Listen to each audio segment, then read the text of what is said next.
کیا پتہ جو تمہاری رضا ہے وہی اللہ کی بھی رضا ہو۔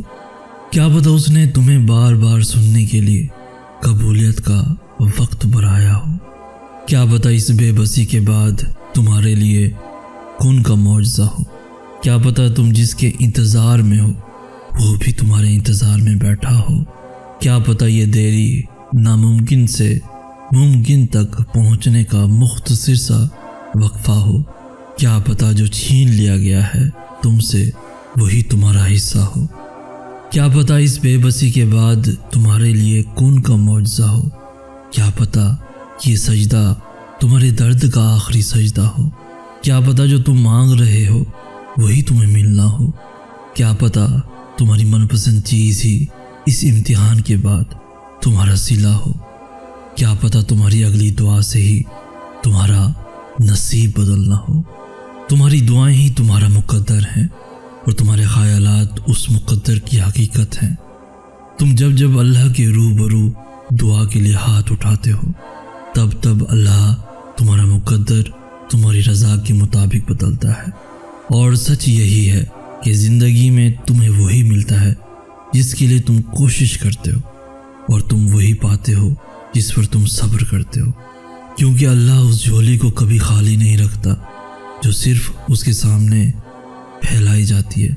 بس مسئلہ یہ ہے کہ تم ذرا سے انتظار کرتے ہو اور تھک جاتے ہو، پھر خود سے ہی گما کر بیٹھتے ہو کہ دعائیں قبول نہیں ہوتی، یا اب بہت دیر ہو گئی ہے اور اب کچھ بھی بدل نہیں سکتا، حالانکہ وہ رب تو اپنے کاموں میں دیر سویر ہونے ہی نہیں دیتا۔ جو تمہیں دیری لگ رہی ہوتی ہے وہ دراصل اس کی حکمت ہوتی ہے، اور جو بھی تمہیں ملتا ہے اپنے اور صحیح وقت پر ہی ملتا ہے۔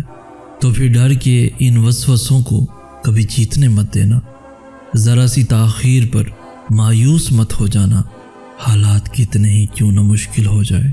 تم دعا کرنا کبھی مت چھوڑنا، کیونکہ اس کا ایک کن تمہارا صدیوں کا کام لمحوں میں کر سکتا ہے، اور جو دعا کا خیال تمہارے دل میں لا سکتا ہے وہ اس خیال کو تمہارا مقدر بنانے پہ بھی قادر ہے۔ دعا کی توفیق ہی قبولیت کی سب سے بڑی دلیل ہے، جسے کوئی رد نہیں کر سکتا، تمہارا نصیب بھی نہیں۔ تمہاری امید کو اللہ اب تک اس لیے برقرار رکھے ہوئے ہے کیونکہ اس نے تمہیں عطا کرنے کی ساری تیاری کی ہوئی ہے۔ جو یقین رکھتے ہیں اللہ ان کی ہر حال میں مدد کرتا ہے، وہ اسی کو وسیلہ بنا دے گا جو رکاوٹ کا سبب بنی ہوئی ہے۔ وہ نہ چاہے تو کوئی پتا بھی نہ ہل سکے، وہ چاہتا ہے تبھی تو تمہارے منہ سے دعا جاری ہوئی ہے۔ اللہ تو راضی ہے دینے پر، تم کیوں تھک گئے ہو پھر مانگ کر؟ ناممکن سے ممکن تک ہر چیز اب تمہارے ہاتھوں کی اٹھنے پر رکی ہوئی ہے۔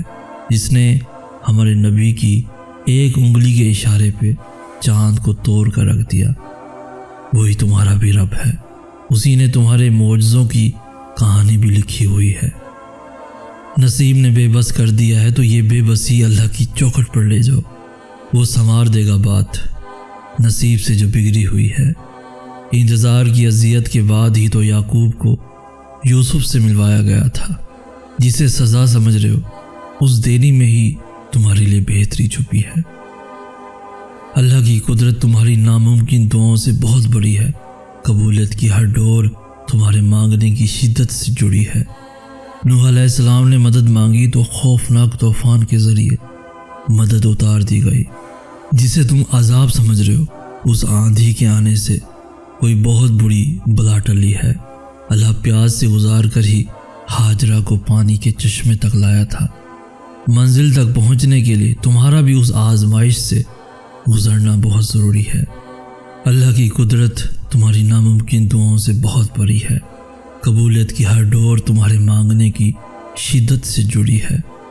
اگر وہ بار بار بہانے بنا رہا ہے تو سوچو پھر اس کو تمہارا مانگنا کتنا پسند آیا ہوگا۔ تم چھن جانے پر صبر کرو، پھر اللہ اسی کو عطا بنا کر تمہارے مقدر میں لکھ دے گا۔ اسے جس کی ایک پکار پسند آ جائے وہ اس کی دوسری پکار سننے کے بھی بہانے بنا دیتا ہے۔ تمہاری ترکیبوں کی ناکامی کے پیچھے یقیناً اللہ کی کوئی نہ کوئی مصلحت ہوگی۔ جن دعاؤں کے پورا ہونے کی امید تمہیں کہیں سے نظر نہیں آ رہی، وہ ان دعاؤں کا رخ بھی قبولیت کی جانب موڑ دے گا۔ کیوں ہوتے ہو پریشان محبت کے اس امتحان پر؟ اس نے آزمائش میں ڈالنے سے پہلے تمہیں اس سے نکالنے کا حل سوچا ہوگا۔ وہ آگے کے لیے بھی وسیلے بنا دے گا جو یہاں تک لے آیا ہے۔ اللہ اپنے خفیہ وسیلوں سے تمہاری چاہت تم تک لے آئے گا۔ پھر کیوں ہوتے ہو پریشان محبت کے اس امتحان پر؟ وہ ان دعاؤں کا رخ بھی قبولیت کی جانب موڑ دے گا۔ وہ سب کو سلا کر تم سے تنہا ملنے آیا ہے۔ اس کو تو یہی کافی ہے کہ اس کا بندہ تھک کر واپس لوٹ آیا ہے۔ وہ آگے کے لیے بھی وسیلے بنا دے گا جو یہاں تک لے آیا ہے۔ وہ ناراض نہیں ہے تم سے، وہ راضی ہے تم سے۔ وہ دیکھ رہا ہے تمہیں، اس کو تم پہ آج بے حد پیار آیا ہے۔ وہ سارے جہاں کی آوازوں کو خاموش کروا کے صرف تمہیں سننے آیا ہے۔ اللہ کو بے حد پسند ہے تمہاری آواز۔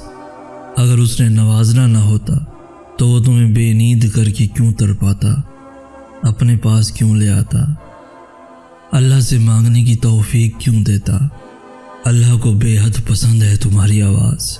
اس نے کون کا سوچ رکھا ہے، تبھی اس نے تمہیں اپنے در پہ بلایا ہے۔ بس جب بھی نیند آنکھوں میں نہ اترے، جب بھی بے چینی ہو، جب بھی نیند نہ آ رہی ہو، تو سمجھ جاؤ عرش سے ملاقات کا بلاوا آیا ہے۔